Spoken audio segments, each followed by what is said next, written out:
Jose Burgos, correct? Yes. So, tell us your life story. My name is Jose Burgos, and this is why I became a drug addict. It was a dark and stormy night in California. California? Yes, California. Me and my parents. What part of California? Los Angeles. Me and my parents. So what'd you do over there? How about you let me explain? Oh, And sorry. Yeah. Me and my So parents. did you like it over there? Sorry. Continue. Yeah. Please continue. Let me finish. Me and my parents had driven all the way from a small little town in Wisconsin. It was called Greenfield. By the way, Greenfield had plenty of fields that were green. It definitely lived up to its name, which I cannot say the same for my husky, whose name was Whisper. She was very loud. Anyway, so me and my parents had just flown down from Greenfield all the way to California, Los Angeles, and it's very sad. It's okay. Take your time. We had just flown from California. We flown from Greenfield to California. That's my bad. And we were going to California because I got the part for a movie, and I was auditioning for a specific role that I expressed a very strong desire to play. What was the role? The role? The role was a serial killer in a comedy. It was called the comedy was called The Life of a Showgirl. And you may be wondering, The Life of a Showgirl by Taylor Swift's album. It does not correlate with that at all. But Taylor Swift did make an appearance. She did make a cameo. And she had a very small role, though. Very small role. It was about smaller than something in my lower area. You can see that's about how small it was. Like down here, like very down, like right above rock bottom, but like bottom of the barrel, that kind of bottom. Anyways, so I auditioned for the role of Johnny Manslaughter. Johnny Manslaughter. Everyone wants that role. Yeah, everybody doesn't want that role. There was about 6 to 7 different other guys auditioning for the role of Johnny Manslaughter. And somehow the director thought those 6 to 7 other guys were better than me, and they cut me. Dang. They cut me. Must have been They said really it wasn't rough. good enough. It was very rough. It was very rough. And then, so I didn't get the part. So then I flew all the way back to Greenfield. When I got back to my little house in Greenfield, my little white little house, 3 bedrooms, 2 bathrooms, a basement, a kitchen, a living room, and a little office, an attic. That house. Do you like the house? Do I like the house? No. The house I grew up in, I have awful memories in that house. And What kind of memories? kind of memories? Yeah, awful memories. One specific memory that haunts me to this very day came came about when I was around 6 to 7 years old. And I just learned how to potty train, which is very late for a kid to just be potty trained at 6 to 7 years old. So are you like some kind of retarded? No, I was just a very slow learner. So, Oh. yeah, very slow learner. So when you're a slow learner, right, you just learn, but like at a slower pace.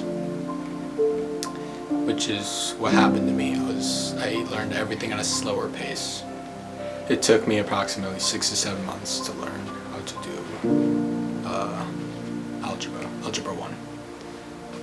And I was a super senior at this time. Super senior, you know. How many people did you see go in and out? I saw lots of people go in and out. It was very haunting, very chilling. Lots of people going in and out of that store. You must have missed your friends, knowing they had all that free time and you were still in school. I did miss all my friends. While they were out there having the times of their lives, I was stuck in a classroom trying to learn what theme is, which I don't care what theme is, okay? Literally, the class that teaches you theme. English class, right? I hated English class because it feels like every year we learn about theme. Like, I know how to speak English. I don't need to take the class, okay? A class I want to take is German, though. I want to take German class because of a very influential political figure in Germany's history. He's had a major impact on my life despite not being here for like around 80, 90 years or so, or something like that. Are you not afraid of all the criticism you're gonna get? The backlash? No, I don't think so, because there are other influencers like Kanye West that support him. So I know I'm not the only one that shares this opinion. So whatever backlash Kanye West or I may receive, it will not change our views. And you should never let somebody else's personal attacks on you let you change your beliefs. You should always keep going, because that's what my mom did that has led me to being here. She kept going. I had a twin brother, and he unfortunately did not benefit from my mother keeping going, but it's alright. So I'm here, that's all that matters. Unfortunately, my mom did not really benefit from it either. How come? How come? Because when she kept going,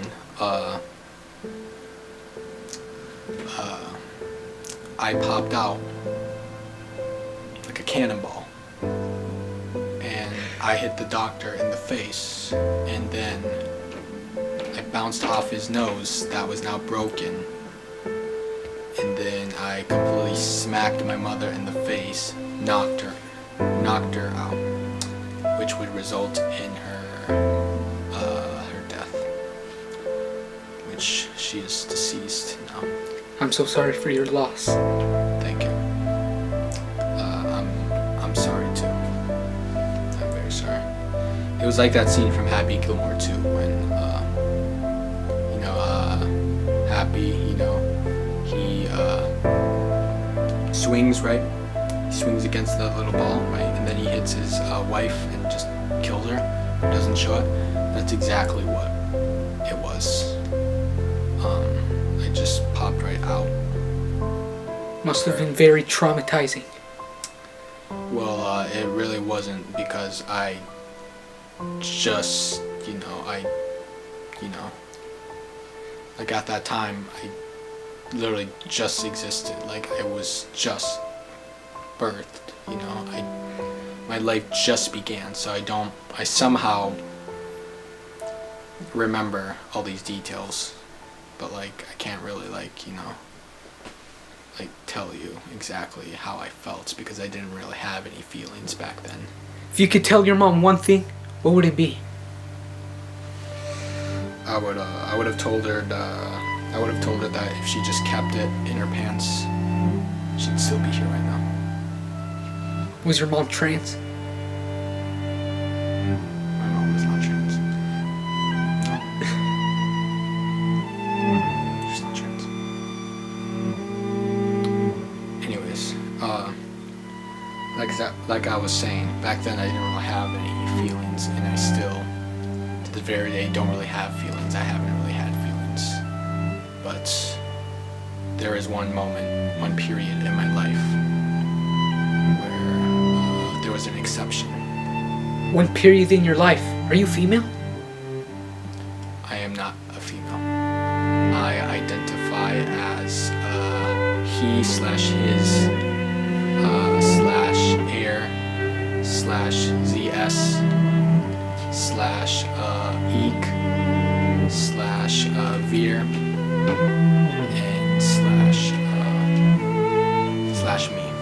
me, myself, and I identify as all of those pronouns. Anyways, there was one exception where I did, where feelings did begin to generate. It was all because of a specific person. That specific person would be basically the major cause of why I am here in front of this camera, in front of this documentary, on my knees, and why I'm sharing my story with the world of why I became a drug addict. It was a not dark and it was a not stormy night in the town of Greenfield. It wasn't dark and it wasn't stormy. It was day. So, during the day when it wasn't dark and it wasn't stormy, I was beginning to feel lonely. I felt a feeling of loneliness that overwhelmed me. So I had this crazy idea that, you know, if I just start messaging people on this app called Instagram, foolish I was, that maybe somebody would take upon me to hear me out, to listen to me, and, you know, to cater to me, you know, because I had nobody at the time. I was living in my own house. Don't ask me why or how I had my own house when I was, you know, a young lad when this happened. Nobody's there to take care of me, but I somehow still had my own house.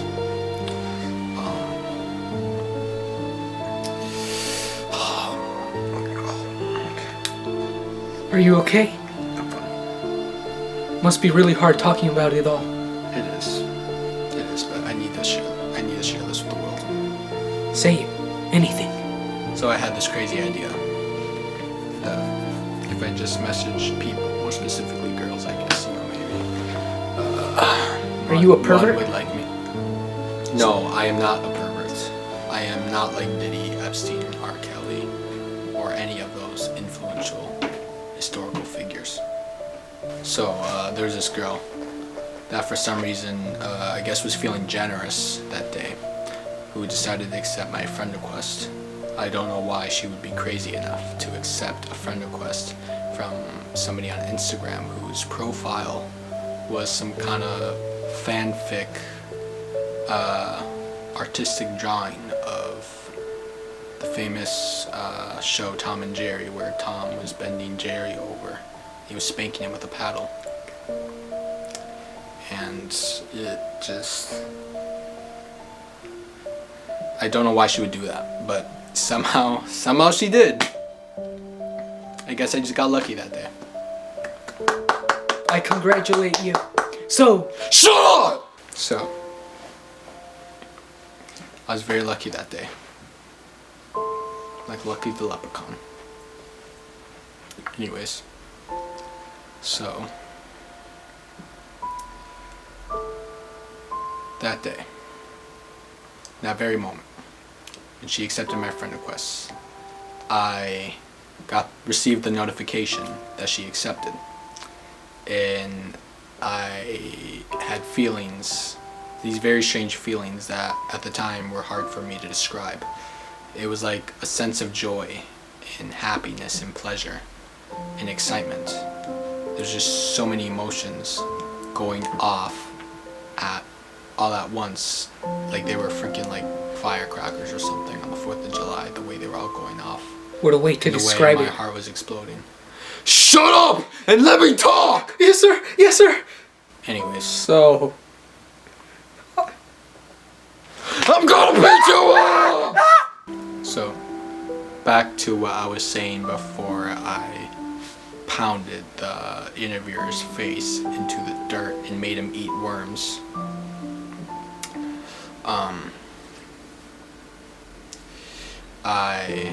After I received the notification, I was very happy. So then I started the conversation by saying, hey, and she responded. And so the friendship, in which would quickly turn into a relationship, began. And for the first time in my life, I felt hope, which would later nip me in the butt like a little chihuahua. Because that's how I felt. But later on, a little chihuahua nipping me in the butt. And trust me, it does not feel good. So we began the relationship, and eventually we expressed our feelings for each other, and then we began dating, and we dated for a long time, around 6 to 7 months, and it eventually became very serious and deep. There was a lot of things that we did that give a whole new meaning to the word deep that I won't get into. And then one day, one very weird day, this is where it all began. This is where my addiction started. So I was sitting on the toilet and I was taking a huge crap. My day was already off to a bad start because my imaginary friend woke me up at 5 a.m. to tell me that I had school when I did not have school. And you could say that I was not happy. I was pretty ticked off, as a matter of fact, and I expressed my displeasure towards him by giving him continuous back shots. And he did not like those. He did not like those. That is his daily punishment for any time he really gets under my skin. So then I needed to crap, and I needed to... So I went in the bathroom, and when I was crapping, I realized I was on the sink and not the toilet. It's very unfortunate. I got the sink all messy. It went from white to brown. Like brownie brown. That's how brown it was. Like Will Smith brown.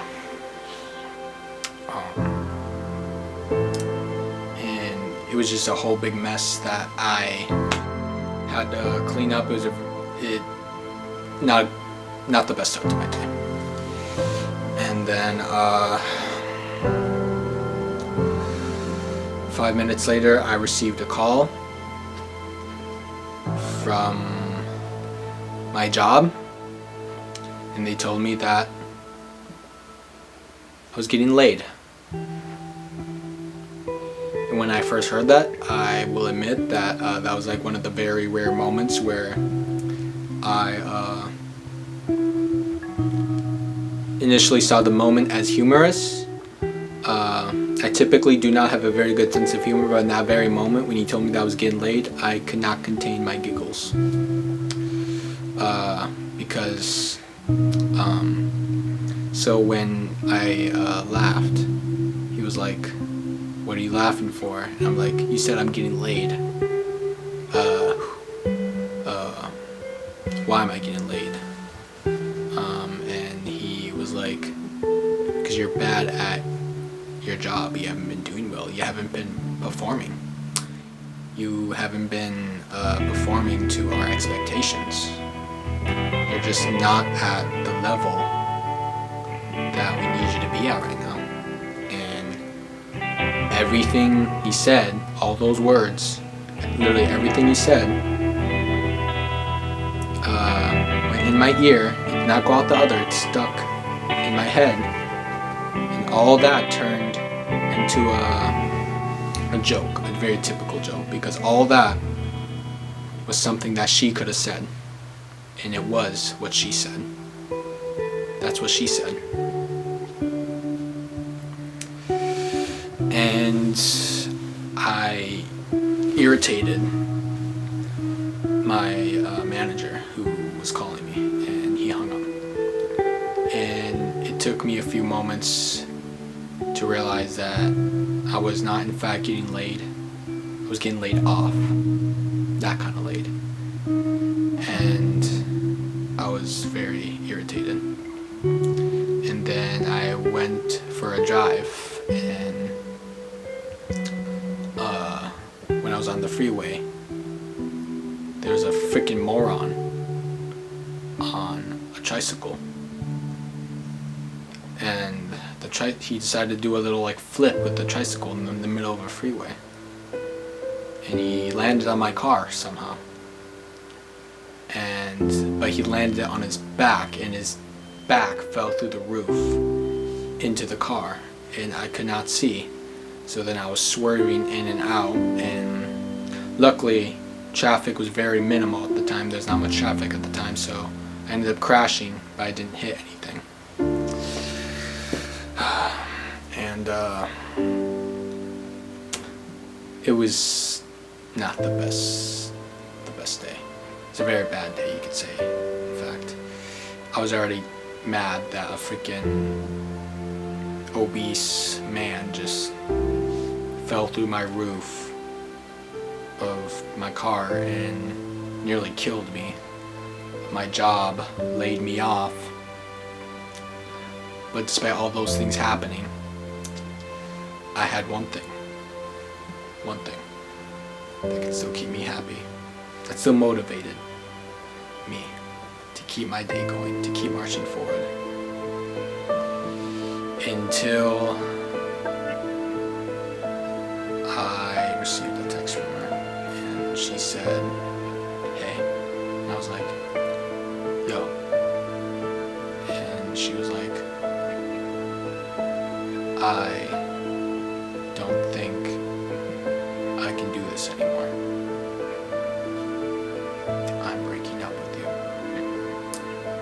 And when I saw that, my life instantly fell apart.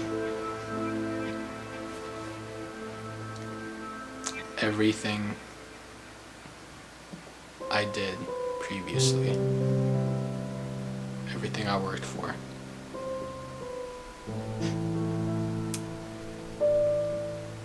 had all gone to waste, because all of that I'd done was for her.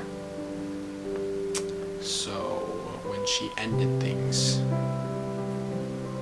I immediately pulled a bag of weed out of my inventory, and I started smoking that thing. I smoked that thing like I was Snoop Dogg, and I got so high that I would have made the Empire State Building jealous. And then I eventually would fall into life of addiction. Years of addiction would follow after that, around like 6 to 7, when my wake-up call came. I was smoking weed, and I can't. It's a very rough moment.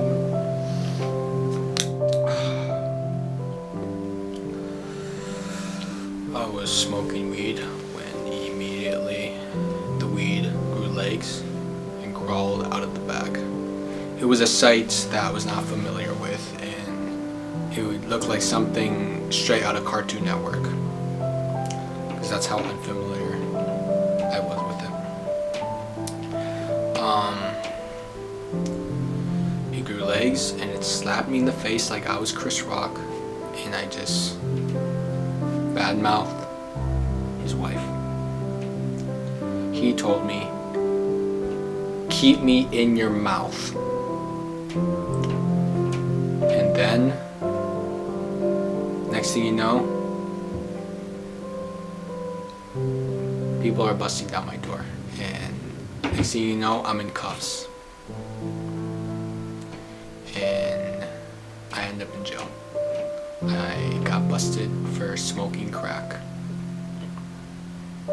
I also had coke. Yeah. Lots of coke. 2 24 packs of Coca-Cola. That's how much coke I had. And I got busted. And this is where my life officially, completely fell apart. This was the beginning of my downfall, until I decided to seek treatment. I decided to check myself into a rehab center, and with a bunch of old people. And I realized that I was in the wrong center. I was not in a rehab center, I was in a senior citizens home. I booked myself in the wrong place. So then, after I went through all that crap, I booked myself in the right center, the right rehab facility, and I got better. And then I went home. My house was blown up, and I saw a block of TNT right by where my house used to be. I did not care at this point. I just got out of rehab after like 6 to 7 months of treatment. I was not about to let this, how do you say it? I was not about to let this set me off course of my path to success, to living healthier. So then I got a new house, and that's all the problem. And then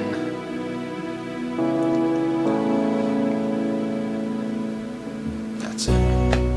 That's how I got better. That's my story. So you just automatically got better? Yeah. When I got the house.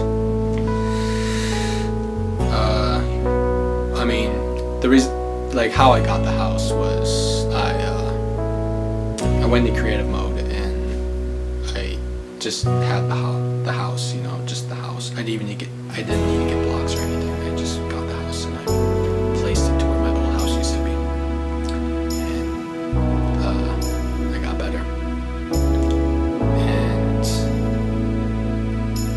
I felt better. I felt better mentally and physically. And it was probably the most happiest I've felt in probably my entire life.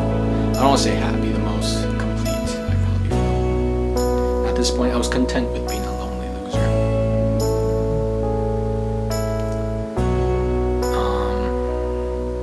And yeah,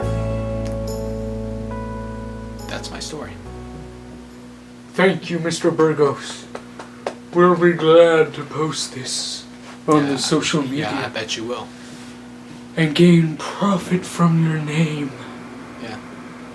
And you don't get a single dime, you broke piece of shit. What'd you call me? What'd you call me?